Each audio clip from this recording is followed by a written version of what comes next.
a Santa Gertrudis de Jepta. Ella es una mística, una gran santa del siglo XIII, que es considerada también una de las grandes místicas de la escuela alemana, junto con Santa Matilde de Magdeburgo y Santa Gertrudis de Hackenburg. Las tres, digamos, van a ser una especie como de equipo extraordinario, donde el Señor va a ir revelando gracias extraordinarias. Ella, al ser hija de San Benito, también le toca el momento importante de la renovación de la orden benedictina a través de San Bernardo, con el Cister. También ella va a tener contacto con los escritos de San Bernardo, ella es un poco posterior, es del siglo XIII. Y lo más importante en el caso de ella es porque ustedes saben que el Papa Francisco acaba de publicar la Evangelii Gaudium, este anuncio del Evangelio de la Alegría. Él precisamente ha hecho un llamado a una nueva evangelización. Entonces, esta nueva evangelización involucra dos cosas: comprender en qué situación vivimos y, por otra parte, entender cuál es el tipo de evangelización que se requiere para estos tiempos, ¿no? Y este es el regalo que el Señor nos va a ofrecer precisamente a través de Santa Gertrudis de Jepta.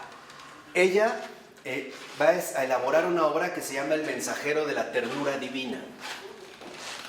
Son 5 libros, no crean que es grande, o sea, son como libros pequeños, pero divididos en 5, de los cuales ella nada más va a escribir el número 2.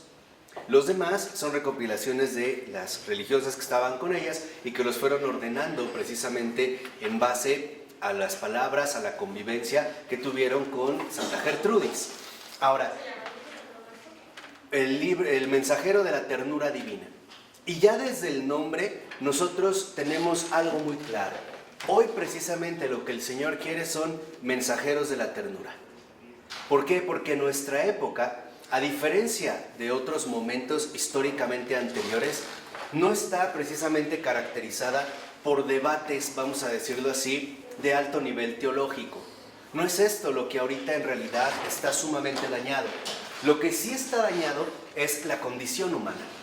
Una condición humana ante todo. Si ustedes han leído esta exhortación apostólica, desde el párrafo número 1, el Papa Francisco hace una descripción ante todo poniendo énfasis en los abandonados, en los tristes, en los que están solos. Y esto es literalmente lo que ahorita nosotros debemos de cubrir. Estas son, digamos, las necesidades de la nueva evangelización. No se trata de aclarar cuestiones meramente dogmáticas o doctrinales. Lo que ahorita está, digamos, en conflicto no es precisamente la cuestión dogmática. Por supuesto que habrá algunas diferencias o algunas controversias, pero el núcleo central está claro.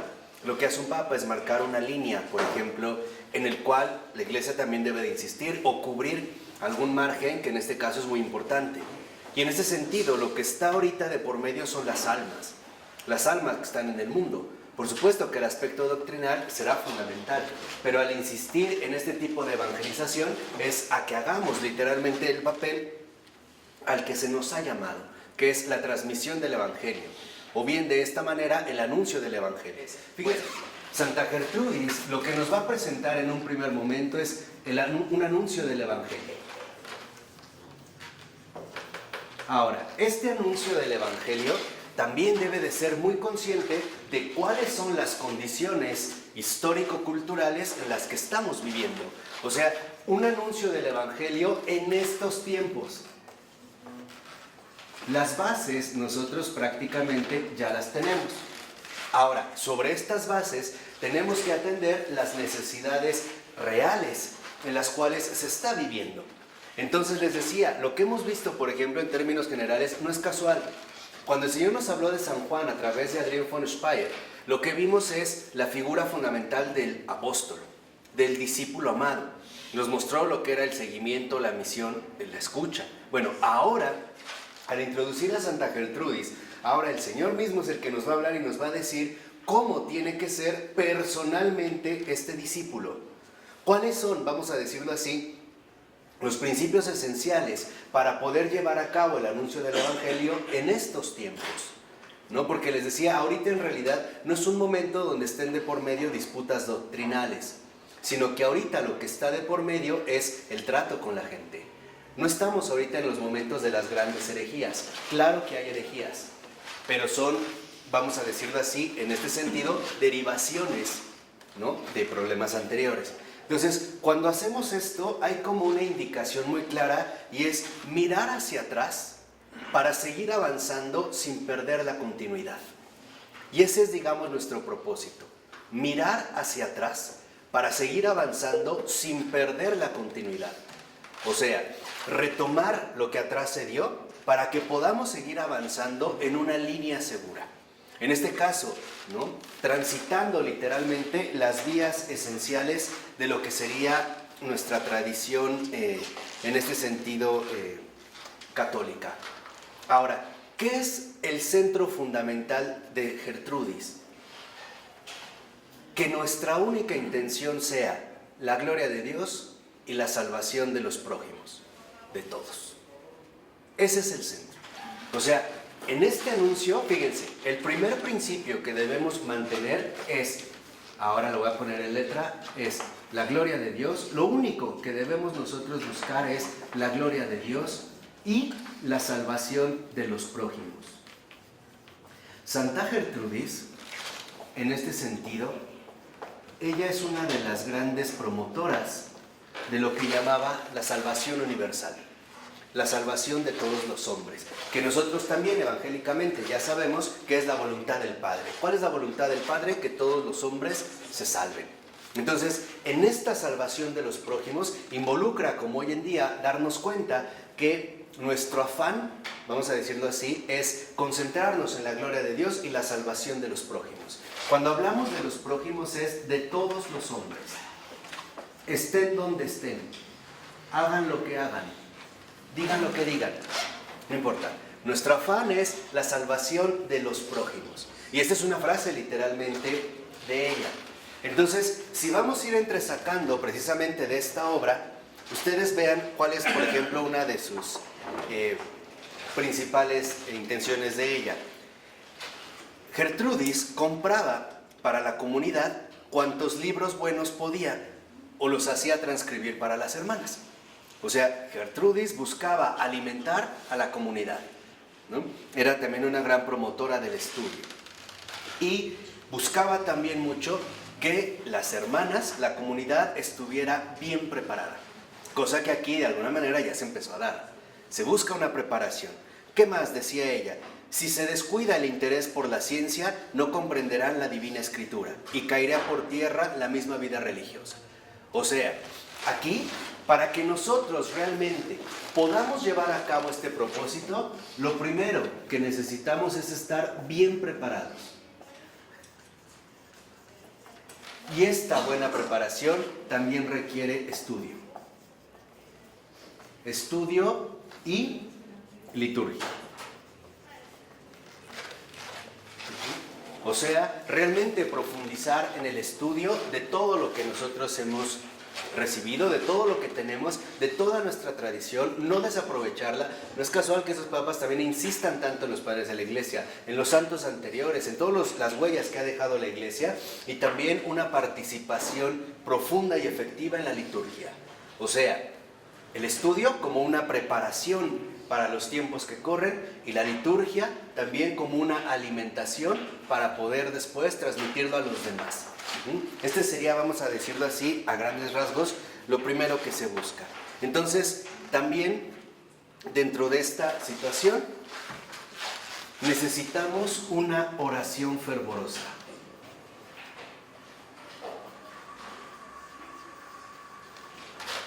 Ser orantes. Oración y oración fervorosa. ¿Qué es la oración fervorosa? El realmente involucrarnos con la voluntad de Dios. Esa es la oración fervorosa. El tener celo por su gloria. No solamente orarlo maquinalmente, como si es mi obligación hacer mi oración, pero estoy en otro lado. No, la oración fervorosa es vincularme profundamente con la voluntad divina. O sea, ponerme al servicio de esta voluntad. Esa es mi oración fervorosa. Ahí donde estoy, porque ahí donde el Señor me ha puesto es justamente ahí donde ella me quiere, ¿no? Donde Él me quiere, donde Él me quiere, ahí. Entonces la oración fervorosa es involucrarme en los planes de Dios. Esa es la oración fervorosa. ¿Qué es lo que el Señor quiere en cada momento? Por eso, por ejemplo, Santa Gertrudis, y esto es algo para nosotros hoy porque estamos muy mal preparados y creo que no hay que insistir demasiado en esto. ¿Se nota? ¿Se ve? Ustedes saben que el lema de San Benito era ora et labora. Santa Gertrudis agrega algo más, dice ora et labora et lege, o sea, estudia. Estudia, el estudio es fundamental porque de ahí vendrá precisamente la lectio divina, ¿no? El estudio también como una glorificación de Dios para el servicio de las almas, no para la propia erudición, sino estar bien preparados por las necesidades de las almas. Entonces necesitamos también leye, ¿no? Y por eso también el Papa Benedicto XVI la iba a recordar insistiendo en leye, asumiéndola como un estudio serio. O sea, necesitamos tomarnos en serio también el estudio. Ustedes acuérdense que los grandes monasterios también eran monasterios de grandes estudiosos. No de que a lo mejor leyeran mucho, pero de que leyeran en serio. De que lo que se les da, nos demos cuenta en el caso de las Divinas Escrituras, que no es un libro más, sino que ahí hay palabras de vida eterna. Y entonces debemos tomarnos en serio esto para dar frutos para la vida eterna. O sea, tomarnos en serio lo que el Señor nos está brindando y también la preparación. Porque hoy, siendo honestos, por ejemplo, hay muchos otros que están mejor preparados que un católico y que se han dedicado con mucho más estudio, ¿no? Yo he conocido, por ejemplo, ateos a través de sus obras que realmente se concentraron de lleno en el estudio, en la dedicación. Entonces, ¿qué es también lo que hoy se requiere para esta nueva evangelización? Dedicación.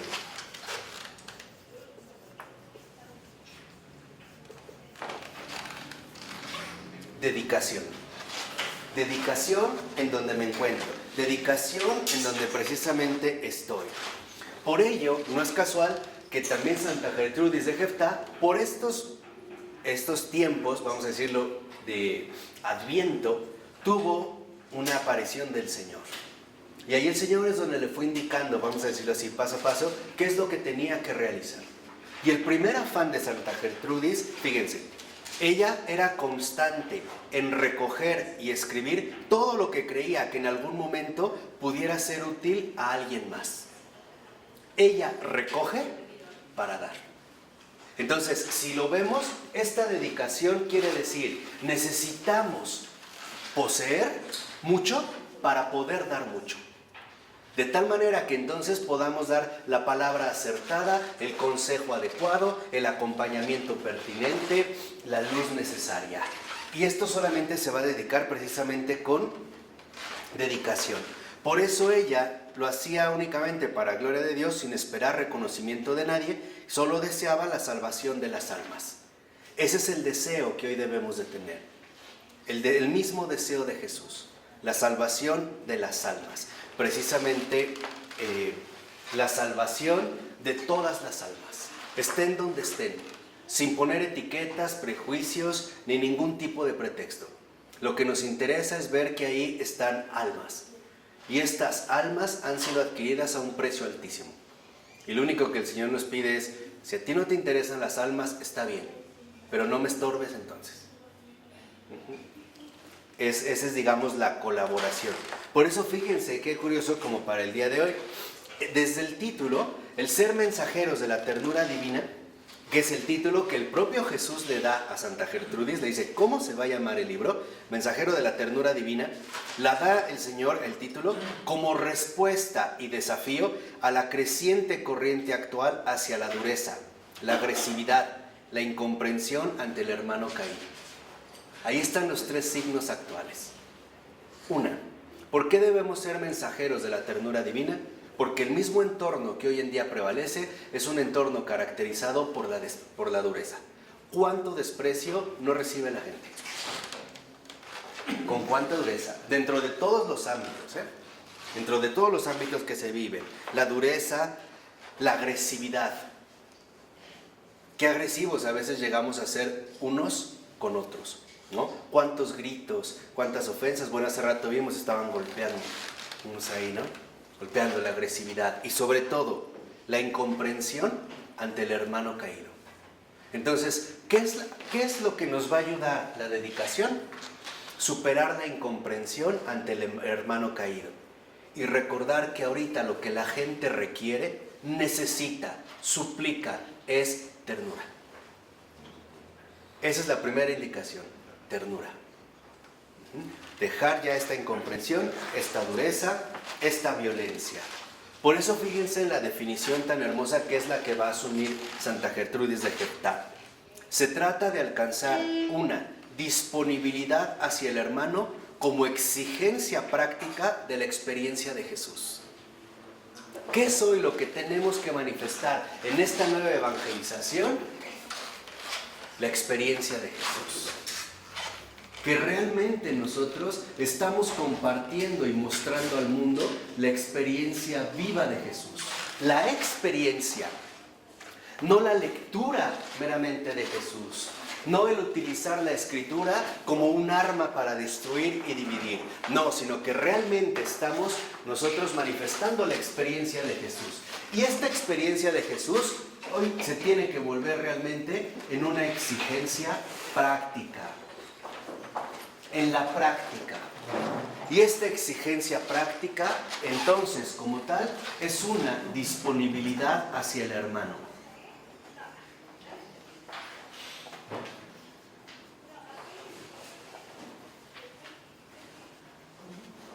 ¿No es también parte precisamente de lo que el Papa Francisco está haciendo?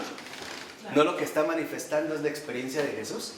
Como una exigencia práctica que involucra disponibilidad hacia el hermano. Ahí está lo que les decía. Por eso es que estamos mirando atrás, para seguir avanzando sin desviarnos, para seguir por el camino concreto. Por ello entonces, ahora también Santa Gertrudis nos recuerda porque ella va a desarrollar la suplencia. ¿Qué es esto de la suplencia? Y creo que hoy en día es muy importante para nosotros. La suplencia es que Jesús suple mis carencias, mis debilidades, mis limitaciones, mis fragilidades físicas, morales, intelectuales. Lo único que a mí me pide es dedicación. Tomarse en serio a Jesús. Es lo único que me pide. Todas mis limitaciones Él las va a suplir. Y eso es precisamente lo que detectó Santa Gertrudis. O sea, lo único que a nosotros nos pide es dedicación. O sea, decirle sí a su obra. Él va a suplir mis carencias. De tal manera que esto nos va a ayudar a no buscar la perfección propia, sino más bien a dar esta apertura para que sea precisamente Él quien dé, ¿no? Quien dé estos frutos plenos. Él va a suplir nuestras limitaciones. Él no quiere trabajar con perfectos.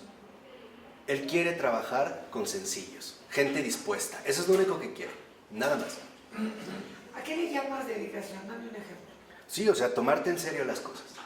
Con dedicación a tu estudio, a tu vida, al conocimiento del Señor. Sobre todo dedicación a la experiencia de Jesús. Escucharlo. Aquí van a haber muchos testimonios de cómo el Señor sí habla. Y habla claramente. Y esa es la dedicación y con palabras, y lo iremos viendo aquí en su momento. De tal manera que entonces lo que se busca es el fruto del encuentro eucarístico con Jesús. Que esta experiencia de Jesús, precisamente para nosotros, dé frutos eucarísticos.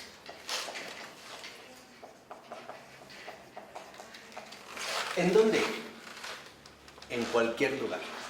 En la casa, en la calle, en la colonia, en el hotel al que fui de vacaciones, en la provincia, en el extranjero. Frutos eucarísticos de esta experiencia que se va a dar en todos lados. ¿Qué quiere decir frutos eucarísticos? Que se manifiesten en estos frutos eucarísticos el Jesús vivo obrando. Vas en nombre de Jesús, Claro. hagas lo que hagas.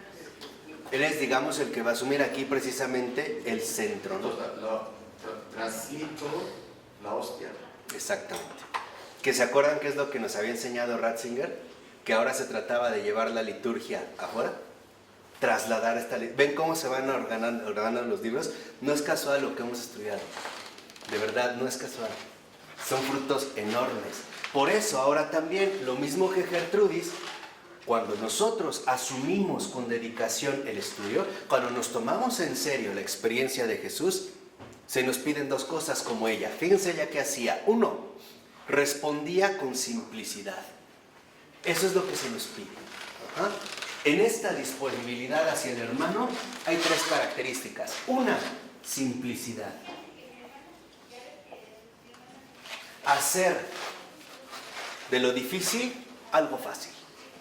No complicar las cosas. Simplicidad. Esa es la disponibilidad hacia el hermano. Simplicidad. Ella respondía con simplicidad. Nada de argumentos rebuscados, elevados, abstractos, nada. Simplicidad. Sencillez. Normalidad. La normalidad de San Juan. La naturalidad. Con esta naturalidad simple. Segundo, dilucidaba los errores con sabiduría. Y aquí está el segundo mensaje fuerte. Hoy estamos plagados de errores y ya lo hemos visto y los hemos visto.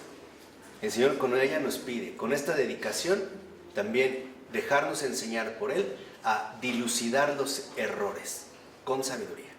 Entonces, 2, simplicidad. Perdón, 1, simplicidad. 2, dilucidar errores. ¿Quién es uno de los grandes maestros en la dilucidación de los errores? Ratzinger. Nos enseña finamente, por eso les decía, el Señor no nos pide nada que no nos dio ya. Lo que nos está diciendo es, aquí está, dejen de perder el tiempo. Es en serio, no, es en serio, es en serio, dejen de perder el tiempo. Lo tienen todo, ahí está, dilucidar errores. 3, sabiduría. Y la sabiduría que viene del cielo, no la sabiduría de los criterios humanos, sino la sabiduría que en pocas palabras se llama caridad.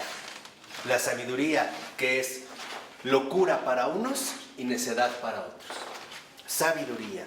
Y 3, aclaraba las dudas con lucidez. Entonces, ¿qué también se nos pide? Y vean qué es las exigencias de este día. 4, aclarar dudas. ¿Se acuerdan lo que había dicho San Pedro? A todo aquel que te pida razones de tu fe, dáselas. Porque es la manera en la que vas a aclarar dudas. Entonces ya tenemos dos aspectos centrales. Hoy el Señor nos está dando una indicación central de lo que sí predomina. Errores y ¿qué? Y dudas. Eso es lo que estamos llamados a erradicar, a eliminar. Errores y dudas. Y para eso necesitamos lucidez. Basta de ingenuidades, basta de torpezas, lucidez, simplicidad, lucidez, sabiduría. Es lo que nos va a ayudar a dilucidar los errores y aclarar las dudas. ¿Qué es entonces hoy lo que la gente padece? El error y la duda. ¿Qué es lo que está doblegando a las almas en estos días? Los errores y las dudas. Por eso a veces, por no aclararle bien las dudas, cometen errores. Y a veces, justo por no aclararle las dudas, repiten errores. Y este es, digamos, como el principio central en el cual se va a ir concentrando Santa Gertrudis de Jeftá. Ahora, ¿qué hace? ¿Qué es también, digamos, algo que la va a indicar Jesús? Porque ellas son citas del Señor. Él le dice a ella, ¿ignoras que todo aquel a quien obliga mi voluntad está obligada por encima de otra obediencia? Por lo tanto, si conoces ser mi voluntad, que nadie puede resistir que escribas este libro, ¿por qué te turbas? Entonces, si ya el Señor nos hizo ver cuál es su voluntad claramente, no hay por qué entrar en turbación. No hay por qué dejarse en este sentido turbar. Dice, soy yo el que incito al escritor y le ayudaré. Entonces, saber que siempre en esta dedicación, siempre vamos a contar precisamente con la ayuda del Señor. ¿Qué es lo que quiere Él? Lo mismo. Lo que le dijo a Gertrudis. Le dijo, mi libro se llamará Mensajero de la Ternura Divina, porque en él se va a pregustar de alguna manera, el desbordamiento de mi ternura. Entonces, ¿qué es entonces también lo que buscamos en este anuncio del Evangelio en estos tiempos? Que se desborde la ternura de Jesús por todas las almas. Que se desborde, que llegue a todos lados, que ya no haya exclusiones ni diferencias, que lo único que realmente a nosotros nos mueve son las almas, desbordar la ternura de Jesús. El Jesús simple, vean cómo le hablaba en sus parábolas, son realmente complicadas, vean qué lenguaje utilizaba, a qué ejemplos recurría, vean cómo despeja las dudas, con simpleza, con sencillez, que se desborde precisamente esta ternura. Por ello entonces, como dice el texto, se va a tener en cuenta siempre que Dios ama a todos. Para nosotros el centro es el amor de Dios, nada más. Dios ama a todos. No estamos buscando a quién se ama, a quién no ama, a quién merece amar, a quién no. Esto ya nos interesa que Dios ama a todos. Y cuando visita a uno, desea que su salvación llegue a todos. ¿Qué quiere decir? Que si el Señor visita a uno, es para el bien de todos. Cuando llega uno, lo que está buscando es precisamente que se desborde esto o mejor dicho, hacia todos. O sea, si Dios visita a Santa Margarita María Alacoque, Para todos. es para todos. Tan es así que nosotros la conocemos. Exacto. De hecho, antes de Santa Margarita, la primera que tuvo un encuentro fuerte con el corazón de Jesús es ella. Ella es antes de Santa Margarita. Es del siglo XIII. Santa Margarita es del XVII. Es del XIII. De hecho, ella es como la precursora del Sagrado Corazón de Jesús y de la Divina Misericordia. De las dos. Es como en ese sentido la precursora. De las almas del purgatorio, ¿no? Es la primera que habla, ¿no? Sí. O sea, aquí lo que me interesa que vean son como los puntos de este mirar hacia atrás para seguir avanzando sin perder la continuidad. ¿Cuáles son hoy realmente, no, las necesidades que hay que cubrir y cómo le vamos a hacer? Por eso Santa Gertrudis reconocía que ella había vivido lejos de Dios en una región de desemejanza, que es lo que habíamos visto hace rato. Precisamente para Santa Gertrudis era importante superar la desemejanza, el poder crecer más, el poder, vamos a decirlo así, asemejarse cada vez más a Dios. Por ello entonces, si ustedes lo ven en el caso de ella, dice en el texto, a todos los que acudían a ella les respondía de manera apropiada a sus necesidades y dilucidaba cualquier error con argumentos del texto sagrado tan convincentes que nadie era capaz de refutarlos. O sea, necesitamos estar al servicio del Señor para poder socorrer al prójimo en las necesidades que éste presente. Sobre todo, sacarlo de los errores y despejarle todas sus dudas. Y acuérdense, el punto central en este sentido es precisamente la ternura. La ternura es el punto ahora, la ternura. O sea, el punto neurálgico sería la ternura. Hoy, permitir que sea la ternura de Jesús, la experiencia de Jesús, nuestra exigencia práctica, nuestra disponibilidad hacia el hermano, sea precisamente a través de la ternura. Por ello entonces, dice el texto, que los espíritus, lo que los espíritus menos dotados veían oscuro, ella se lo explicaba con toda claridad y lucidez. O sea, hoy nosotros también tenemos que ser lo que el Señor ya nos había exigido. Usted nos había dicho, ustedes son la luz del mundo. ¿Qué se nos está pidiendo también en estos momentos? Poder iluminar a los que están en tinieblas, inundados por tantos errores, confundidas por tantas dudas, ¿no? Lastimadas, incluso lo que dijimos al principio, por tanta dureza, por tanta incomprensión, por tanta ausencia de esta ternura, de esta delicadeza. Por ello, entonces, lo que se busca es alcanzar frutos de saludable doctrina. Y eso es lo que tenemos que recuperar. Aquí, en estos frutos eucarísticos, la dedicación también tiene que estar basada para nosotros en una saludable doctrina.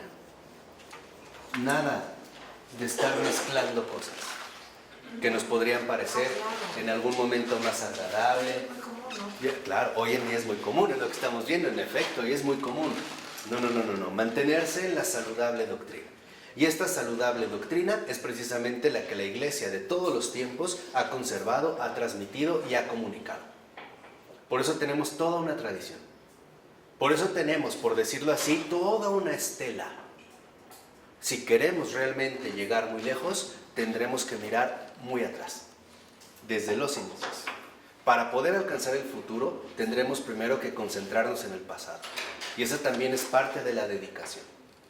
Por eso yo les decía, si ustedes leen a los padres de la Iglesia y ven las herejías que ellos combatieron, verán que son las mismas herejías de hoy en día, pero con palabras distintas. Pero que de fondo nos llevan al mismo núcleo. Ya está. Y las mismas sectas que había entonces, por ejemplo, con San Agustín, pues no están muy diferentes a las que hay hoy en día. Siguen. Al fin y al cabo, es crearte un Dios a tu medida, a tu manera, a tu gusto y a tu antojo. Claro, porque aquí el verdadero problema está en que nosotros, ¿por qué? Vamos a aclararlo de una vez. Sí. ¿Por qué el Señor hoy está tan atento a que combatamos el error?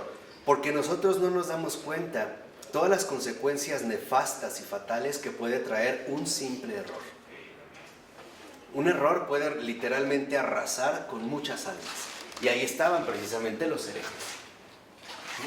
Cuando Arrio, por ejemplo, empezó en este error a decir que Jesús no era verdadero Dios, ese simple error va a traer consigo un desastre. Ahora el Señor nos va describiendo al discípulo, ¿no?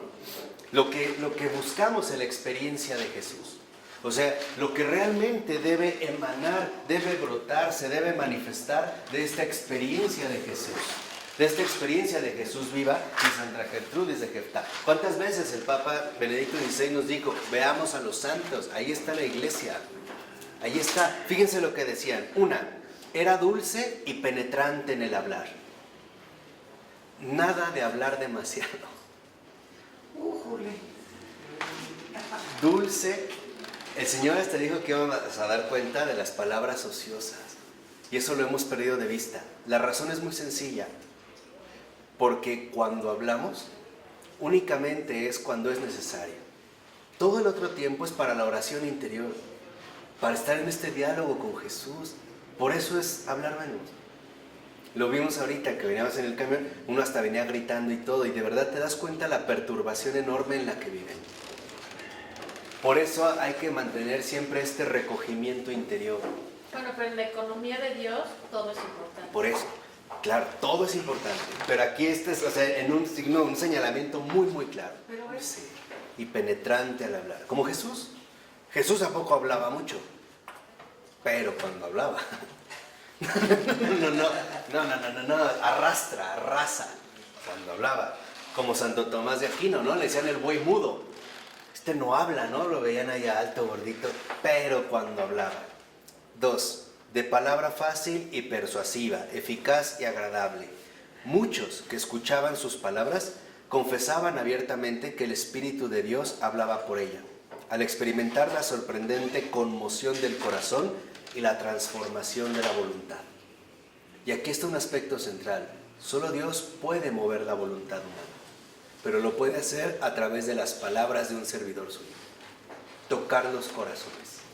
Y por ello, si es que vamos a tocar los corazones, si el Señor nos está invitando a colaborar con Él en esta obra, se requiere ternura, porque el corazón es muy delicado, el corazón es muy, muy frágil. Entonces, se requiere precisamente ternura. Por eso dice, en el caso de ella, unos arrepentidos por sus palabras eran llevados a la salvación, a otros iluminaba la luz del entendimiento para conocer a Dios y sus propios pecados. A otros les ofrecía el auxilio de la gracia de la consolación e incluso inflamaba los corazones de algunos en un amor más intenso a Dios. Entonces, ¿qué debemos lograr con las palabras? Una vez realizado todo esto, 4 cosas. Primera, el arrepentimiento en las almas. Ese es el primer aspecto. Lo primero que se debe de obtener en estos frutos eucarísticos es el arrepentimiento de las almas para llevarlas a la salvación. Otras. A ver.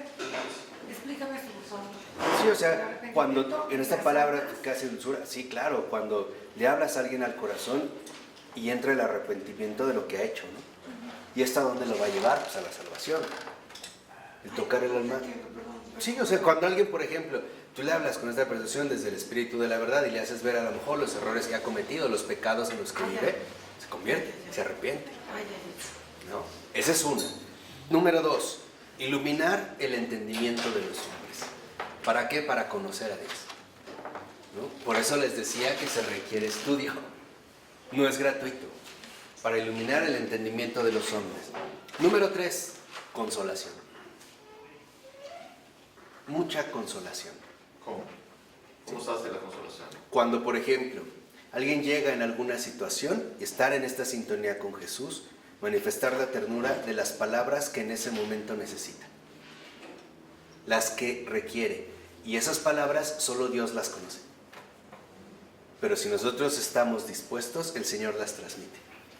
Es esto, es estar en esta apertura. Y 4, inflamar los corazones de un amor más grande a Dios. O sea, los que ya aman a Dios, que lo amen todavía más.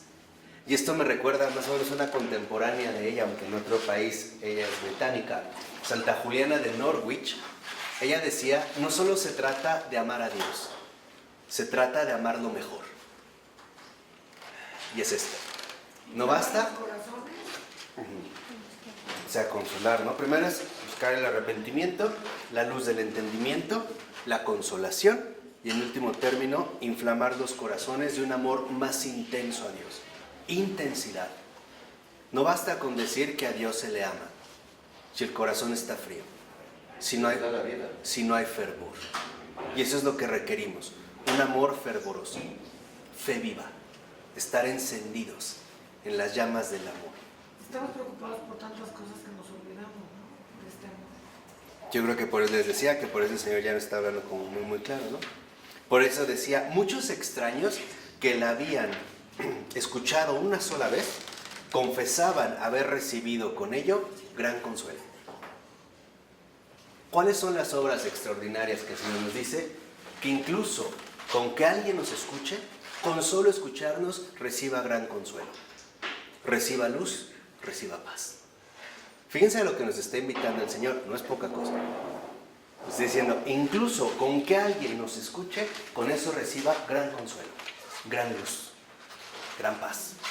Esto es lo que a nosotros, ¿no?, nos va a manifestar que estamos literalmente en una profunda experiencia de Jesús, la vivencia honda de Jesús.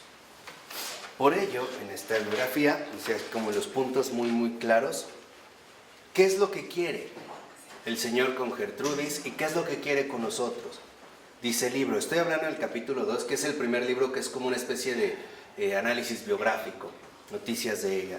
Dice, el Señor la eligió como especial instrumento para comunicar por medio de ella los secretos de su benignidad. Y eso es algo que hoy el Señor quiere, que sus servidores sean los instrumentos para manifestar al mundo su bondad. Eso es lo que quiere. Que el mundo realmente se dé cuenta de que Dios sigue amando al mundo. O sea que si nosotros estamos colaborando con el Señor, es para que los demás se den cuenta de su bondad. Saber que si el Señor me ha escogido, es por ti, no por mí. Es por ti o para ti. ¿Para qué me dio estos dones? Para ayudarte a ti. ¿Se acuerdan ya el esquema que nos había dado Florensky? Primero, ¿quién? Después, tú. Al último, yo. Entonces, oye, mira, qué gran inteligencia. Es para ti. El Señor me los dio literalmente para ti, porque es verdad, no es una especie como de disfraz vanidoso, extraño, no, es la verdad. O sea, que hoy seamos instrumentos de la bondad de Dios. Y esta bondad que se va a transmitir literalmente a los demás. Por ello, aquí vienen, fíjense, hasta me pongo como muy chinito, pero aquí el Señor nos va a decir 4 cosas que quiere y además le encantan en el alma humana. Dice, en una ocasión una persona estaba orando por Gertrudis. y le preguntó al Señor, Señor, ¿por qué manifiestas tanta ternura hacia ella? Y Jesús le dijo, ¿qué encuentras en ella? Le preguntó esta otra monja, ¿no? ¿Qué encuentras en ella, en Gertrudis? Oh Dios de amor, ¿para qué tanto le hagas caso, la enaltezcas, y hacia la cual inclinas tu corazón con tanta ternura? Le responde el Señor. ¿Ya ven? Y estamos hablando de los testimonios que ellos dieron. Y ahí son palabras, ustedes lo ven.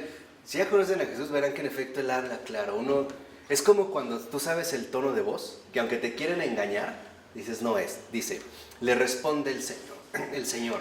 Primero, me obliga mi ternura totalmente gratuita, que como don especial injerta y mantiene en su alma las 5 virtudes que más me complacen. Ahí están. Las 5 virtudes, por eso voy a agarrar esto, que más me complacen. Se me obliga mi ternura por las 5 virtudes. Que más le complacen a Jesús y que Gertrudis recibe. ¿No las vas a dar ahorita? Sí, claro. Y que Gertrudis toma y da. Yo creo que en serio el Señor ya no puede hablar más claro, ¿eh? Ya.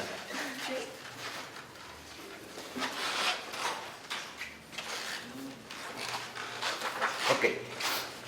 Le va a decir esta religiosa porque me obliga. Mi ternura se inclina por estas 5 virtudes que más me complacen. 1, verdadera pureza. Fíjense, vean cómo habla Jesús. No solo dice pureza, dice verdadera pureza. ¿Qué es la verdadera pureza? Dice fruto del flujo continuo de mi gracia a ella. ¿Qué es la verdadera pureza? No es esforzarse uno, es dejar que el flujo de su gracia nos vaya purificando. Esa es verdadera pureza. Flujo de mi gracia. 1, verdadera pureza. Esa es la primera. O sea, el estar en este flujo continuo de su gracia. O, por ponerlo en otras palabras, mantenerse en un contacto íntimo con Él. Esa es la verdadera pureza. ¿Por qué? Porque solo Él puede purificarnos. Todo el tiempo.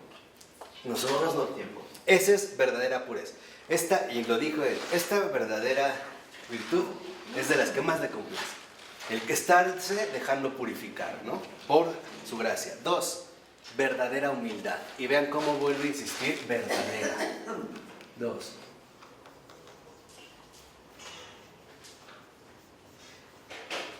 Verdadera humildad. ¿Qué es ahora la verdadera humildad? Y dice, verdadera humildad ante la magnitud de mis dones. Cuanto más actúo en ella, más se abaja al reconocer su propia debilidad, hasta lo más hondo de su profundísima humildad. ¿Qué es lo que el Señor quiere y le complace de la verdadera humildad? Reconocer sinceramente nuestra propia debilidad. Reconocer en pocas palabras que si fuera por mí, no lo haría. Y es esta mi debilidad. Es esta la verdadera humildad. Reconocimiento de mi debilidad. Tercera, verdadera bondad. Vean cómo vuelvo a insistir en lo de verdadera. Y aquí yo creo que es por algo muy sencillo. Porque hoy nosotros utilizamos nombres, pero no le damos sentido. Hablamos de bondad como de algo general, aplicable a muchas cosas. Verdadera bondad. ¿Qué dice que es la verdadera bondad? Desear la salvación de todos los hombres para gloria de Dios. Esa es la verdadera bondad. Fíjense cómo el Señor es bien esencial, no va al centro. Verdadera bondad. Desear la salvación de todos los hombres para gloria de Dios. Y el corazón de Santa Gertrudis la ejercitaba. Esa es la verdadera bondad. Si lo ven aquí, ya incluso la bondad ya no es dar, no dar, tener, hacer, dejar de hacer. Es un deseo. Vean con lo que se conforma el Señor. Un deseo. La verdadera bondad es desear que todos los hombres... ¿Cuántas veces hacemos lo contrario? Exactamente. Por eso Jesús no está complacido. Justo por eso. Por eso es que les decía, no es gratuito. Cuarta, verdadera fidelidad.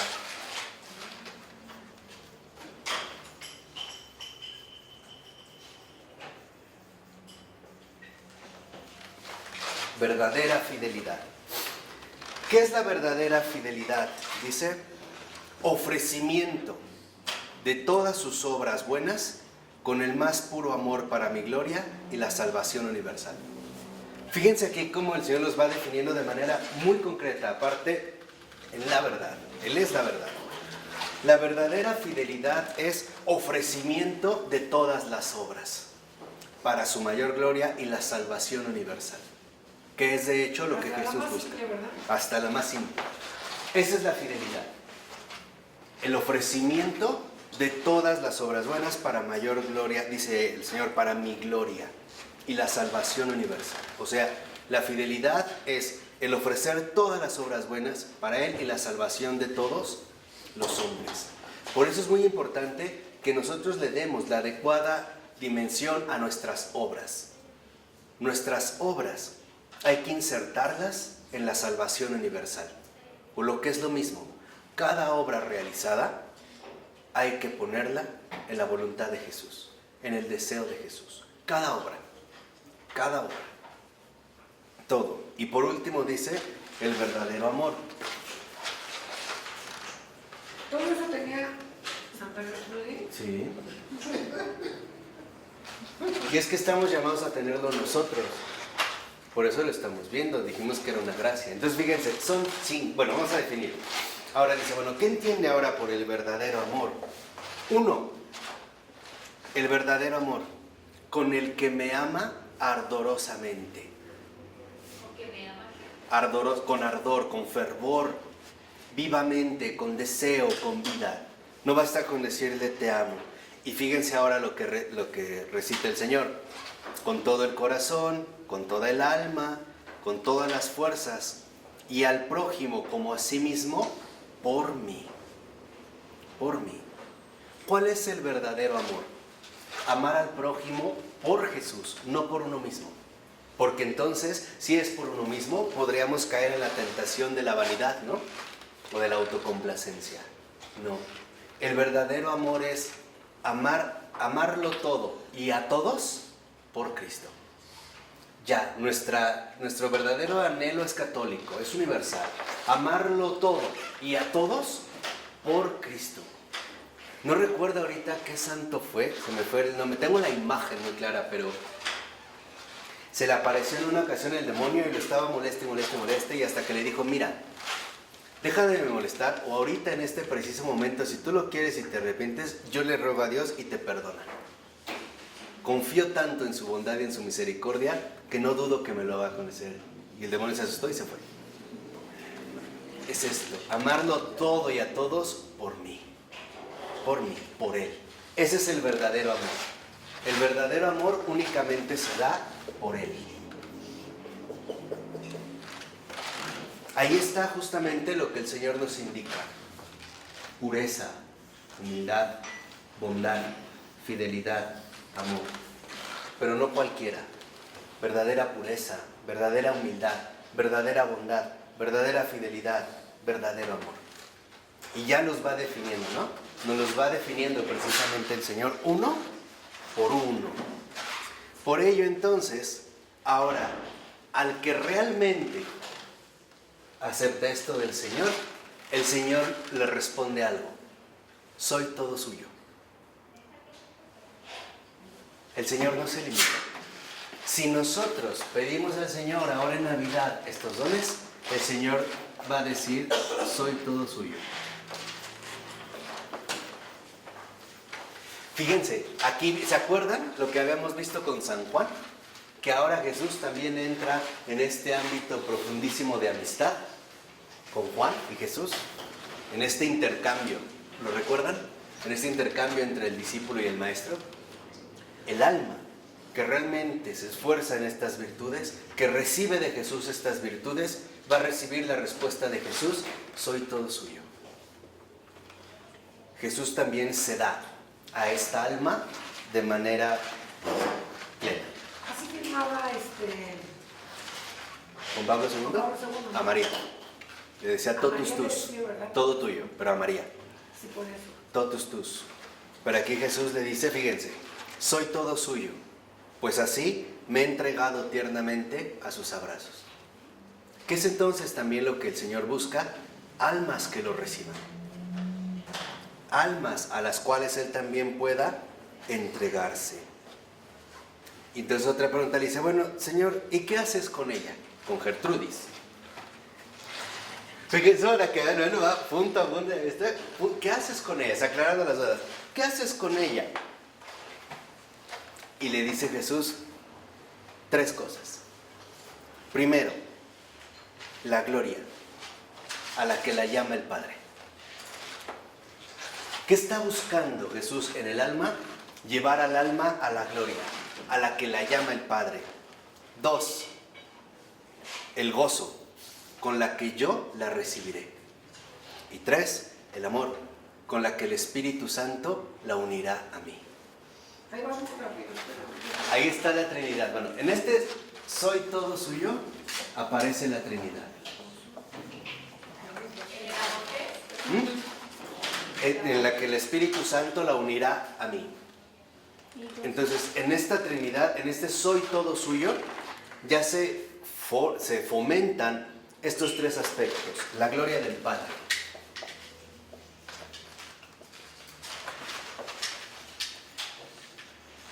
Dos, el gozo del Hijo. Y 3, el amor del Espíritu Santo.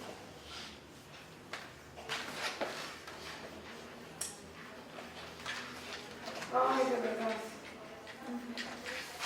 Así que ya también, como en efecto lo había visto el buen Florensky, el alma que se ofrece a Dios, se ofrece al Dios uno y trino. Se ofrece a la gloria del Padre, al gozo del Hijo y al amor del Espíritu Santo.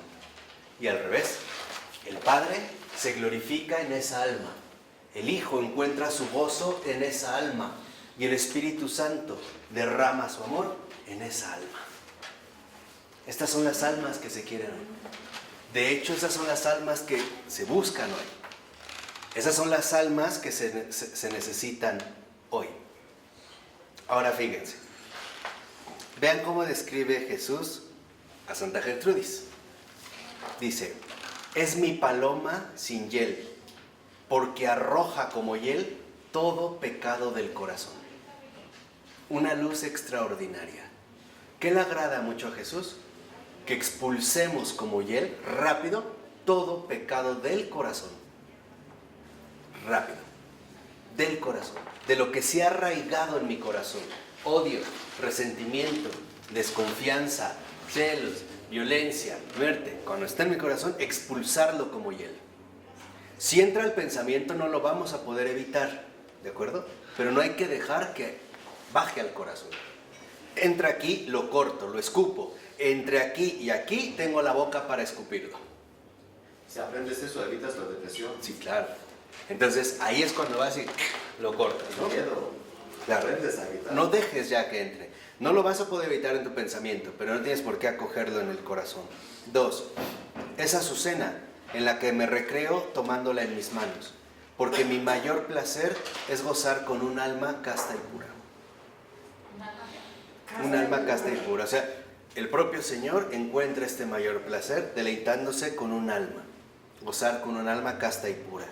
3, es mi rosa odorífera, o sea, con olor.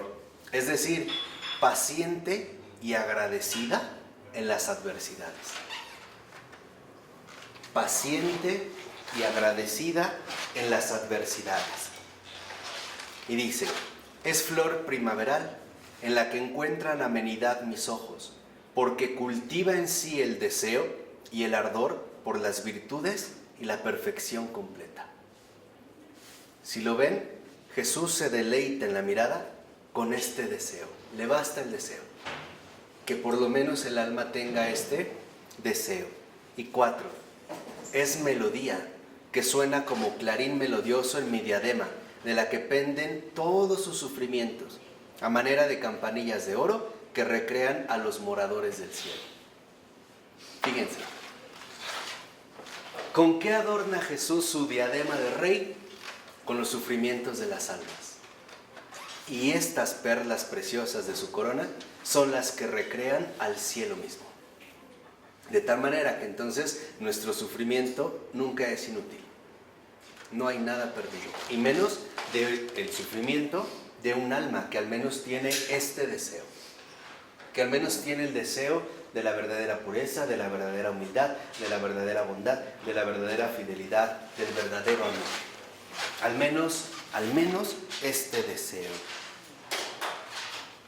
Por eso decían de ella, una hermana se conmovió tanto que dijo al Señor, ay Señor Dios mío, ¿cómo te ama esta, que con tanto fuego en sus palabras enseña cómo debe ser amado? O sea, ahora no solo estamos llamados a amar al Señor, también estamos llamados a enseñar a los demás cómo lo deben amar, cómo complacerlo. Aquí está. Por eso les decía más claro, no, punto. O sea, cómo debe ser amado. Y esto no lo podemos nosotros transmitir si nosotros a su vez no tenemos esta experiencia de Jesús. Hoy también debemos enseñar a los demás cómo Jesús debe ser amado, cómo debe ser precisamente amado. Por eso en este fuego, ¿no? Jesús también literalmente se derrite. Se derrite como será con un alma así. Es alguien vivo, alguien muy sensible. Escúchenlo, habla como el mejor poeta, ¿no? Vean los ejemplos que utiliza: cítara, azucena, paloma. Dice Jesús: el ardiente amor de su corazón hacia mí derrite sin cesar el fondo de mi ser hacia ella. Como el fuego licúa la grasa, la dulzura de mi divino corazón se derrite al calor del corazón de ella y destila permanentemente en su alma. Y dice el Señor: mi alma se complace tanto en ella que, ofendido muchas veces por los hombres, me reclino dulcemente hacia ella y descargo parte de mi dolor en su corazón o en su cuerpo. Híjole. Ahora entendemos por qué en una ocasión Teresa de Calcuta decía: cuando sufrimos es porque Jesús se acercó tanto que nos besó. Al menos también buscaba compartir su dolor con nosotros.